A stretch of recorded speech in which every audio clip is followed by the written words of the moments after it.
Yo, this your boy Rico Slade. I'm here with the kid Nico. What's good with you, boy? Doing well, man. How about you? I'm in here, man. Trying to win it. I see you in the car in the road piece. Good We to over go.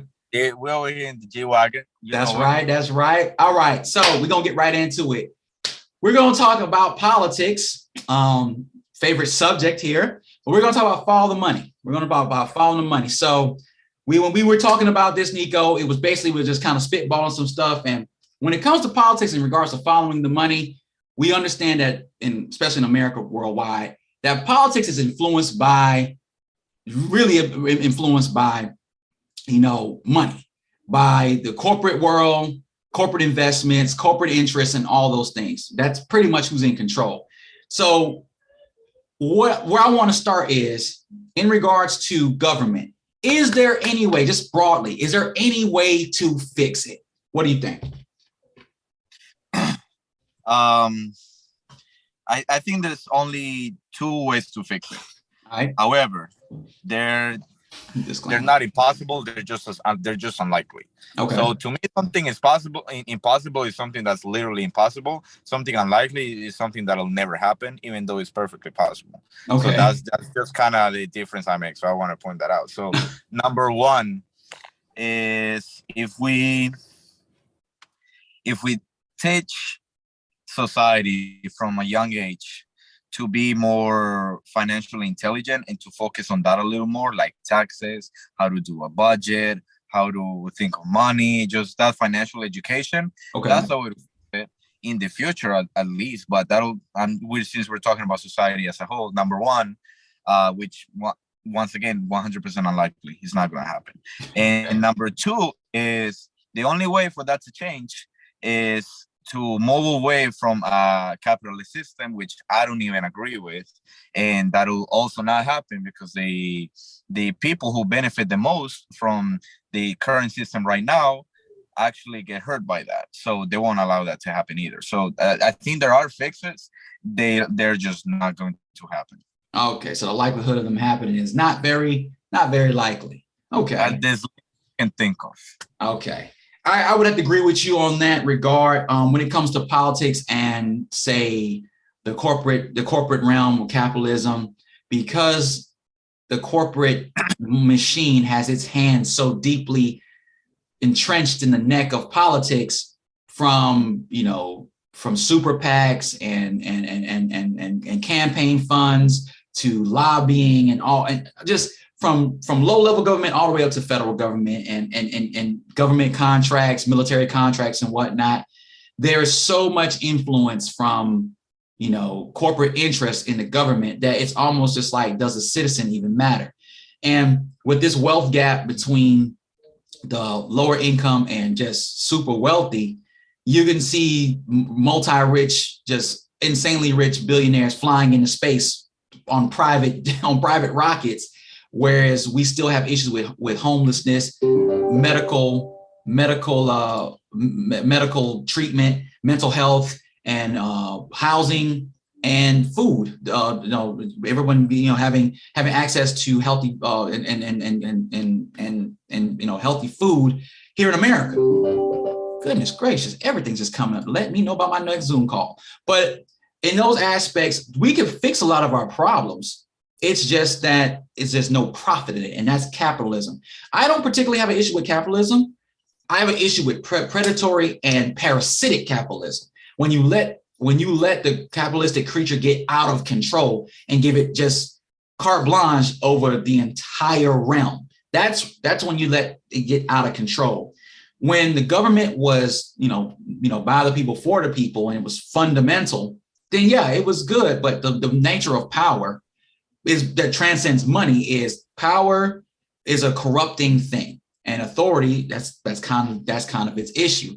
So I feel that the only way to fix the issue with politics is to take the incentive away from it. So you get rid of the lobbying, you take a lot of the money out of it, you set term limits, and you allow the most average and the most suited for the position to have a shot. It can't be $1 million campaign funds and million dollar super PACs and special interest groups are the only ones that can get into government. It can't be high level business owners and lawyers and judges, the only ones that can get into politics. It's got to be grassroots people as well.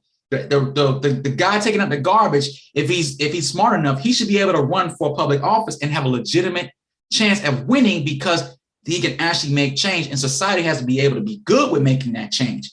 But as long as the pipeline of money is in there, it's always gonna be a rich man's game, And they do placate.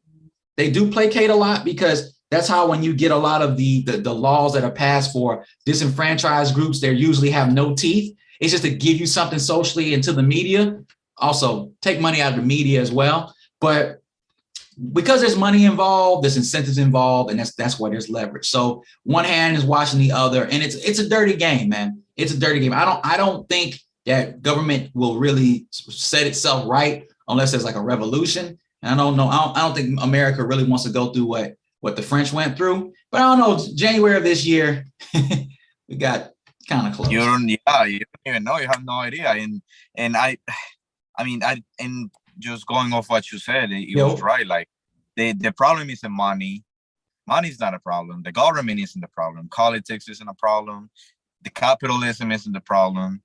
None of that is the problem. That's not inherently bad. It's not inherently negative. Mm-hmm. The problem is the dirty hand that's fixing all of that and controlling all of it. Is the ill will is the problem.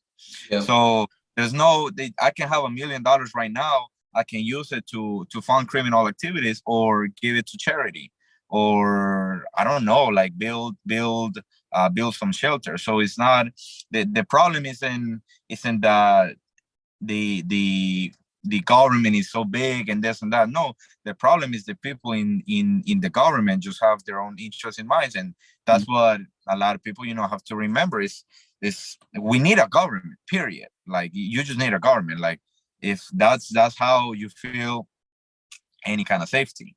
So you need the police, you need people who are gonna get all the cars registered. Like those are things that we need, period. The problem is when there's bad actors who just wanna take over at the expense of everything, get that incentive for themselves. That's the problem. That's the actual problem. So when you think about it that way, it's like it's not even about money at the end of the day. It's just about ill will. Yeah, or authority, about control, about power. It's just an innate thing in the human creature. Animals do it too: control of territory, control of resources, and to have that ability to hold authority over other individuals. And humans are the worst at it because we are the most cognitively advanced. So we will be the most notorious at it. It's just one of those things. But yeah, man, I agree with what you're saying, man.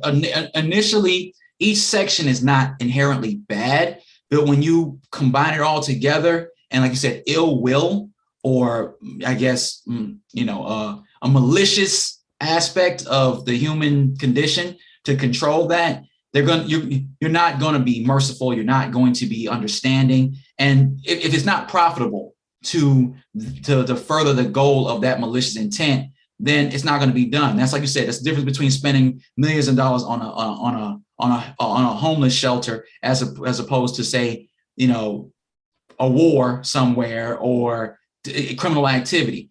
If it's always a focus of what makes me profit, which then in turn makes me more powerful, if that's all it's about, then you undermine the progress of our society by being that way. And the biggest thing for me in regards to politics that I don't really understand is I understand legacy. But why is it that those who are career politicians in their 70s, almost 80s, they are deeply entrenched in their mindsets? Why are they still in our government? Why are they still allowed to pontificate and just really never make a real move and just kind of just like sell us these dreams? And why is that allowed? That's why I believe in term limits, because I don't want Democrats or Republicans there forever who never really move the needle. They just kind of keep in the same place to I understand you're keeping yourself a job, but they really never allow real social progress. fixing our roads, doing everything, being number one. America should be number one. I know a lot of people when they hear this later gonna have a problem with that, but America should be number one, but we know we're not number one in a lot of areas. We should have the fastest internet. We should have the bullet trains. We should have the best flight systems. We should have the safest this. We should have better. We should have better than just the best military. We should have the best everything, cleanest water, cleanest air. We should be the best. With no question. But we're not the best because the best isn't always profitable. Like we should have bar none, we should have the best and cheapest, if not free, healthcare in the world. We have the capability, but then again, that's a whole nother conversation.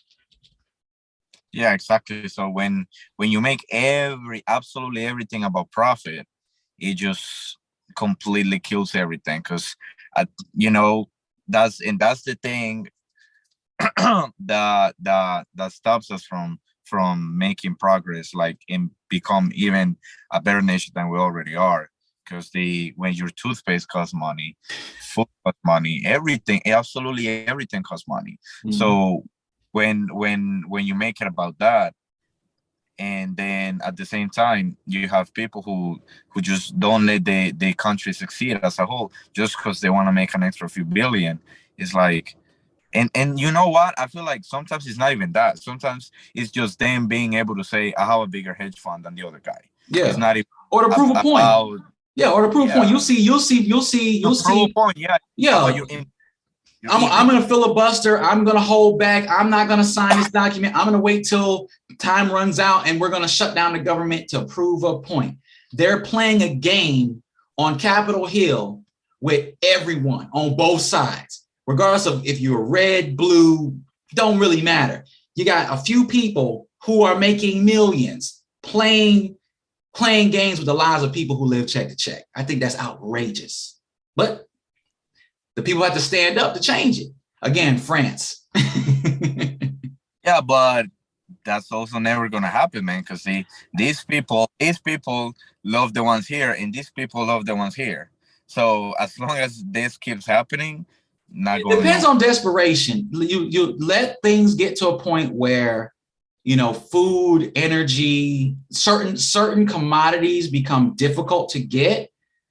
If it gets to a point where there's such civil unrest to where religion, race, social economic situations don't matter anymore, it's just human beings not be able to survive, especially like when there's a natural disaster, then it becomes the people versus the government. Hurricane Katrina, a lot of it was basically like everyone, the hurricane humbled everybody. It was non-discriminatory against whatever your socioeconomic status was. So people was like, what is the government going to do in this situation? That's when the people start to say, what can our government do for us? If it gets like that to a point where people are going to start looking at each other like, look, man, brother, you make $10 an hour. I got major hedge funds, but we're both in a situation to where we need the government to step in and do certain things.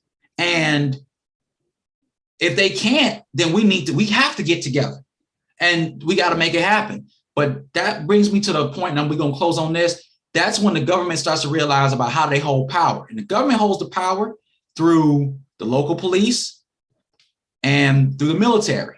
And I think that's why militias are such a big thing.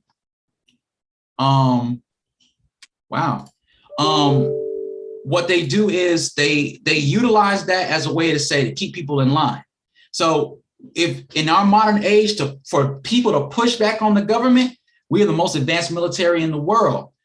America as a nation would have to basically be prepared to take significant losses, not only physically in like loss of life, but also they'll cut off the water, they'll cut off the lights, they'll cut off your credit, they'll cut off your access to income, to spendable cash, because we're now in an age of convenience.